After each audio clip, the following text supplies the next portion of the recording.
몸된 교회를 주께서 세워주신 것 감사드리고 우리 모두도 주 앞에 더욱더 충성을 다짐할 수 있기를 주님의 이름으로 축복합니다.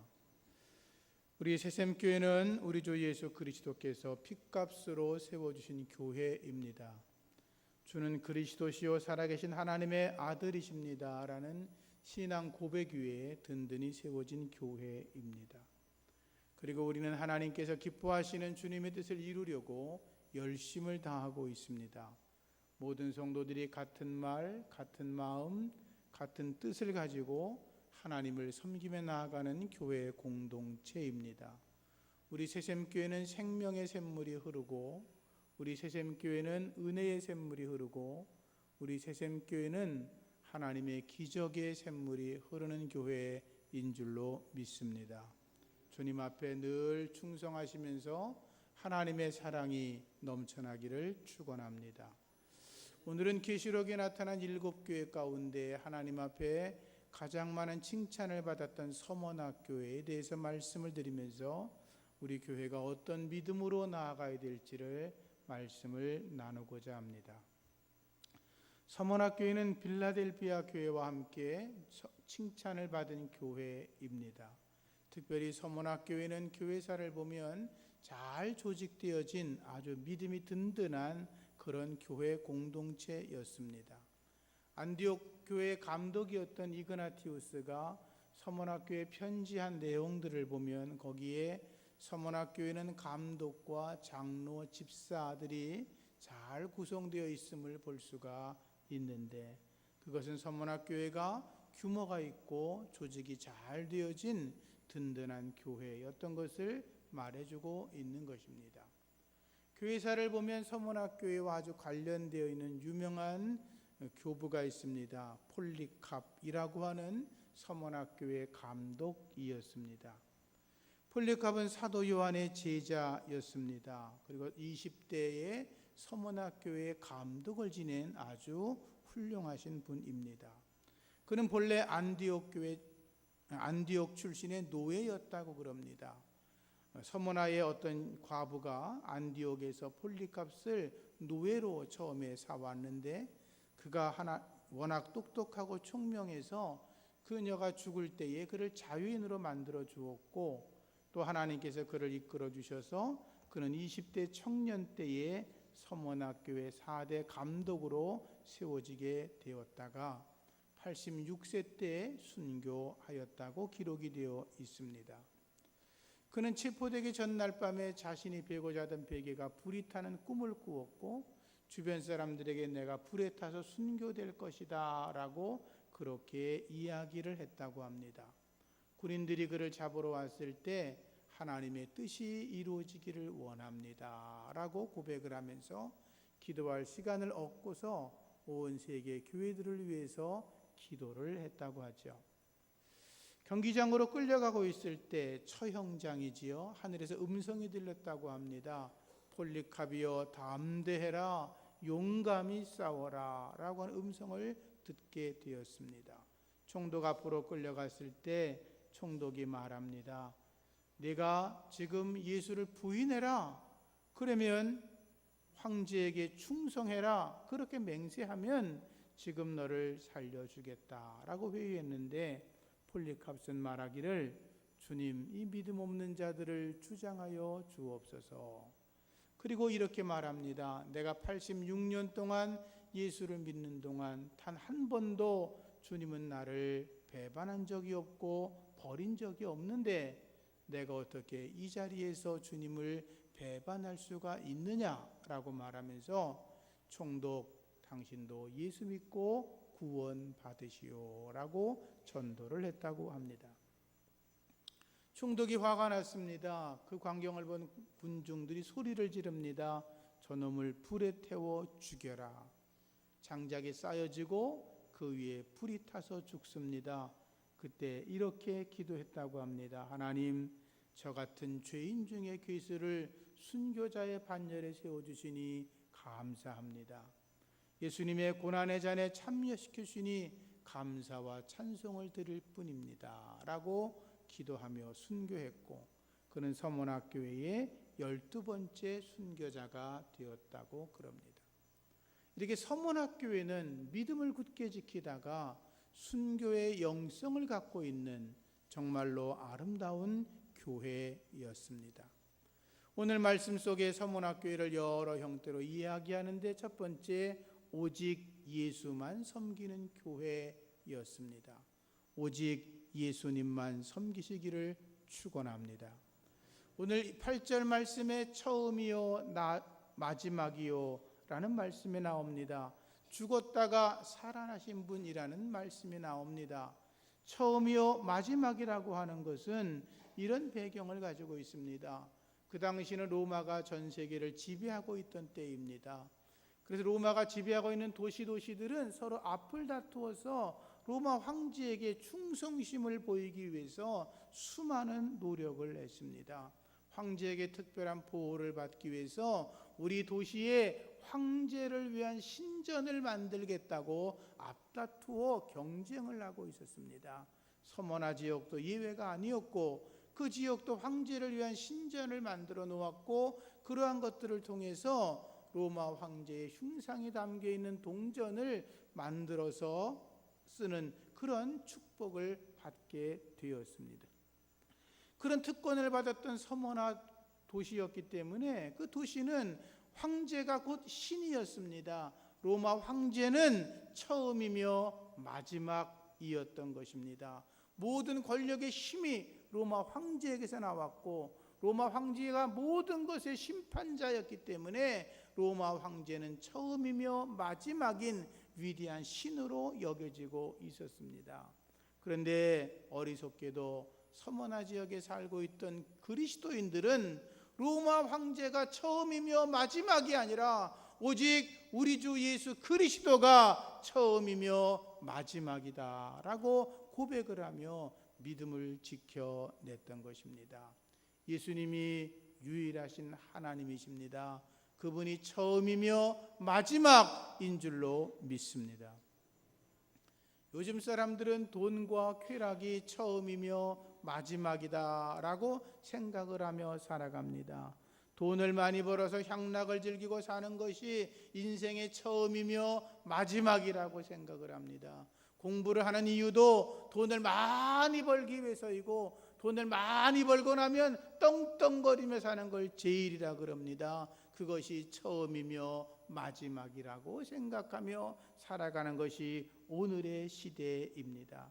그래서 오늘날 수많은 향락산업이 서비스 산업이라는 모습으로 발전됩니다. 성매매, 나이트, 술집, 각종 유흥업소, 도박, 퇴폐, 변태업소들이 온 세상에 가득합니다. 사람들이 그것이 처음이고 그것이 마지막이라고 살아가고 있기 때문에 그렇습니다. 하나님 앞에 나오는 것보다 세상이 더 중요하고 하나님 앞에 예배하는 것보다 세상 출세가 더 중요하고 하나님 앞에 나오는 것보다 자기 마음대로 살아가는 것을 더 중요하게 여기는 시대가 되었습니다. 자기 소견대로 살아가는 것, 그것을 처음이며 마지막이라고 생각하고 살아가고 있지만 우리 예수 믿는 사람들은 오직 주님의 뜻대로 살아가는 것이, 성경대로 살아가는 것이, 하나님 말씀대로 살아가는 것이 처음이며 마지막인 줄로 믿으시고 주님의 뜻 앞에 온전히 굴복하시기를 주의 이름으로 축원합니다. 서문학교의 사람들은 오직 예수님이 처음이며 마지막이다라고 고백을 했습니다.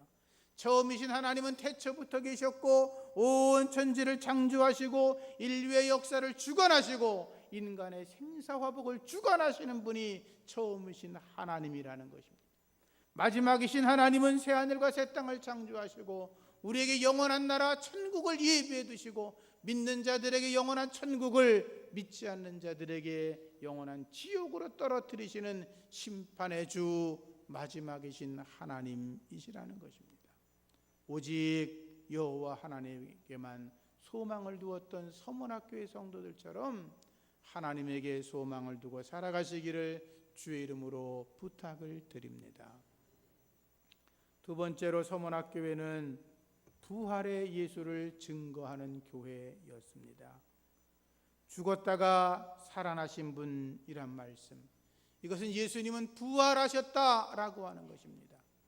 당시에 역사적으로 보면 서머나 지역의 그 도시는 BC 6년경에 리디아 왕에게 멸망을 당했다가 BC 3세기경에 알렉산더 대왕의 후계자들에 의해서 다시 재건이 된 적이 있었습니다. 그 도시가 멸망했다가 회복된 것처럼 예수 그리스도가 죽었지만 사흘 만에 부활했다라고 하는 것입니다. 그들은 예수의 복음을 뜨겁게 증거했습니다. 유대인들이 그리고 서머나 지역 사람들이 예수 믿는 것을 핍박하고 심지어 잡아 죽여서 순교의 고통을 당하고 있었지만, 그래도 예수가 부활의 주님이라고 하는 것을 끝까지 증거한 교회, 그렇게 하나님의 복음을 뜨겁게 전도하고 선교했던 교회가 서머나 교회였던 것입니다. 그 믿음이 우리 모두에게도 있어지기를 주님의 이름으로 축복합니다. 로마에 가면 카타콤이라는 지하 묘지가 있습니다. 이 카타콤은 로마의 도미티아누스 황제가 교회를 핍박해 들어올 때 믿음의 성도들이 생명을 보존하기 위해서 지하 무덤으로, 지하 묘지로 숨어 들어가서 그곳을 기도처로, 은신처로 삼고 지내던 곳이었습니다. 그곳에 높이 1m 그리고 폭 3m의 지하 도로를 만들어 놓고 그 미로로 통해 도망다니면서 그 안에서 하나님을 예배하고 생활했던 거죠. 지금 그 카타콤의 지하 미로를 다 합치면 그 길이가 무려 880km가 된다 그럽니다.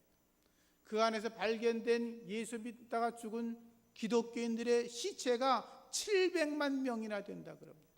엄청난 믿음의 흔적들을 그들은 가지고 있었던 것입니다. 로마 교회의 숱한 핍박 가운데에서 250년 동안 믿음을 지켜가면서 지하 무덤 속에서 오직 여호와 하나님이 나의 주님이라고, 예수는 부활의 주님이시라고 고백하며 살던 믿음의 성도들은 그들 속에 부활에 대한 소망이 있었기 때문인 것입니다. 죽어도 다시 살아난다. 내가 죽으면 이 땅에서 모든 걸 다 잃어버려도 하나님 앞에가 영원한 천국, 하나님이 예비하신 나라에 우리가 들어가는 것이다.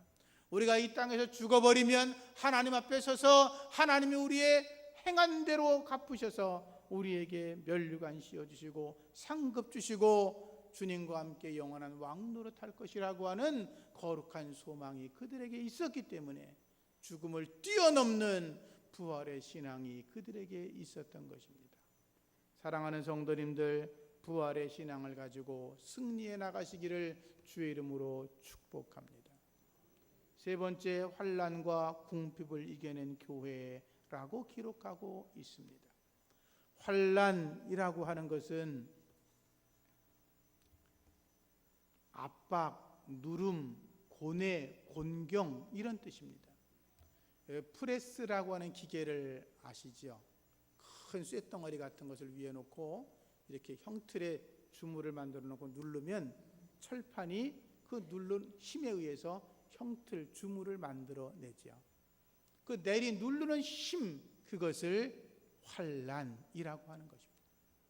혹시 종이를 자르는 데 가서 이렇게 종이를 사보신 분들은 500장, 1000장을 놓고서 기계를 누르면 칼날의 무게가 내려와서 전체를 아주 똑바로 잘라버리죠.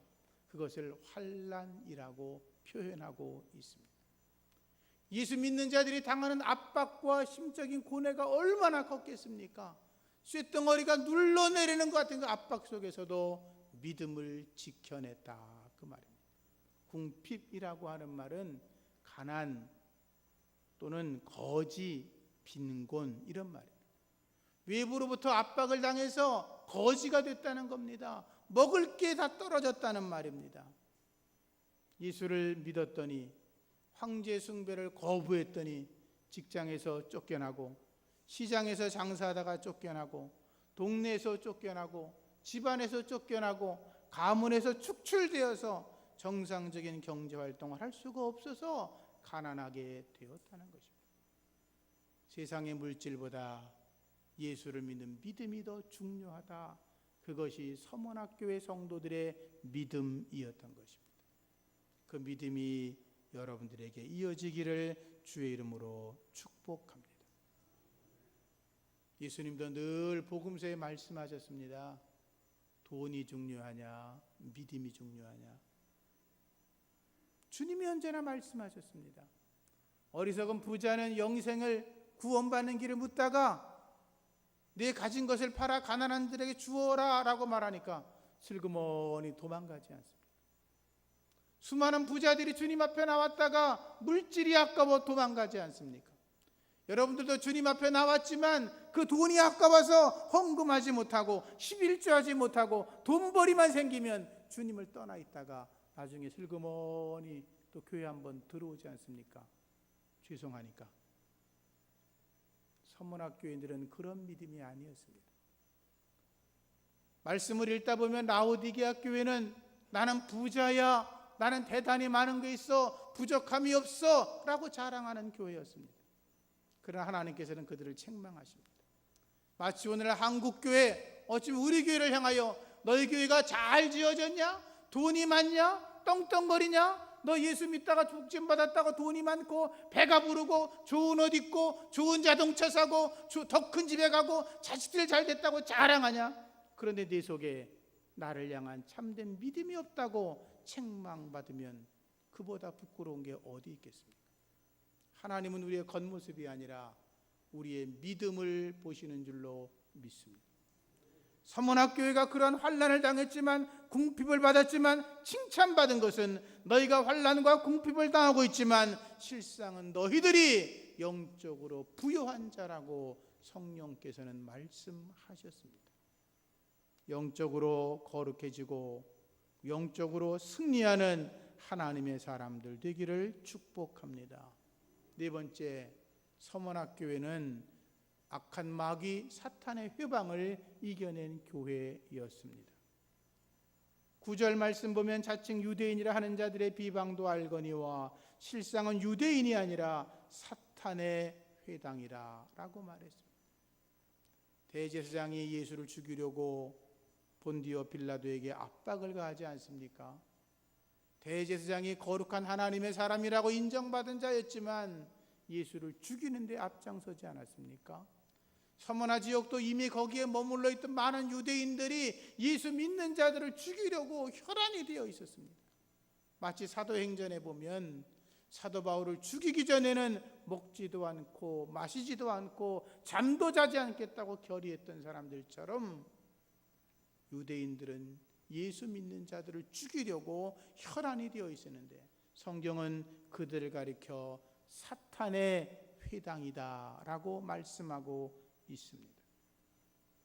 그 고통과 괴로움 속에서 수많은 핍박 속에서도 예수는 우리의 구주이십니다. 부활하셨습니다. 그 믿음을 증거한 서문학교회처럼 여러분도 어떠한 상황이 닥칠지라도 때를 얻든지 못 얻든지 예수 전할 수 있는 참된 믿음의 사람 되기를 축원합니다. 마지막으로 성령께서 서문학교회를 향하여 말씀하십니다. 죽도록 충성하라. 10절 말씀 보면 너는 장차 받을 고난을 두려워하지 말라. 볼지어다 마귀가 장차 너희 가운데서 몇 사람을 오게 던져 시험을 받게 하리니 너희가 10일 동안 환난을 받으리라. 내가 죽도록 충성하라. 그리하면 내가 생명의 면류관을 네게 주리라 라고 하셨습니다. 이 말씀은 첫째, 고난을 두려워하지 마라. 두 번째, 10일 동안 환난이 있을 거다. 세 번째, 죽도록 충성해라. 네 번째, 생명의 면류관을 주리라. 그 말이죠. 고난을 두려워하지 마라. 마귀가 너희들 몇 사람을 잡아 옥에 집어넣을 거다. 너희를 끓는 기름가마에 던져놓을 수도 있고 너희의 목을 잘라 죽일 수도 있고 사자에게 던져 넣을 수도 있고 그리고 몸을 불에 태워 죽일 수도 있지만 믿음을 포기하지 말고 승리하라 라고 하는 것입니다. 믿음으로 승리하시기를 축원합니다. 10일 동안 환난을 받으리라. 환난은 일정한 기간이 있다는 것입니다. 그 시기가 지나가면 환난이 사라진다는 거죠. 사람이 감당할 시험 밖에는 당한 것이 없다 그랬습니다. 감당치 못할 시험은 허락도 하지 않는다 그랬습니다. 시험 당할 즈음에 피할 길을 주신다라고 했죠. 환난이 찾아올 때 불평하거나 한탄하지 말고 감사함으로 모든 것을 받아들이시는 은혜가 있기를 축원합니다. 죽도록 충성하라. 이 말은 죽도록, 죽음으로 죽을 때까지 충성하라는 것입니다. 끝까지 충성하시기를 축원합니다. 생명의 면류관을 주겠다고 했습니다. 하나님은 우리가 수고한 대로 갚으시는 분입니다. 우리가 행한 것보다 더 많은 것으로 채워주시는 분이십니다. 하나님께서 하나님 앞에서 면류관 주시겠다고 약속하셨으니 하나님 앞에서 영광의 면류관 받아 쓰는 모든 성도들 되기를 주의 이름으로 축원합니다. 이제 우리가 믿음을 다잡고 부족했던 믿음을 다시 한번 가득 채워서 하나님 앞에 주님 제가 죽도록 죽음으로 죽기까지 충성하겠습니다 고백할 수 있는 믿음의 사람이 여러분 되기를 축원합니다. 하나님 감사합니다. 죽기까지 충성하라고 말씀하시는 주님, 서문학교회를 향하여 오히려 칭찬하시며 너희가 세상의 환난과 궁핍 가운데서 고통당했지만 너희가 사실은 부유한 자라고 거룩한 자라고 칭찬하신 주님, 우리가 땅에 살지만 하나님의 나라 바라보며 믿음으로 승리하여 하나님께 칭찬받는 우리 모두가 되게 하여 주시옵소서. 예수님의 이름으로 기도합니다. 아멘. 찬송가 218장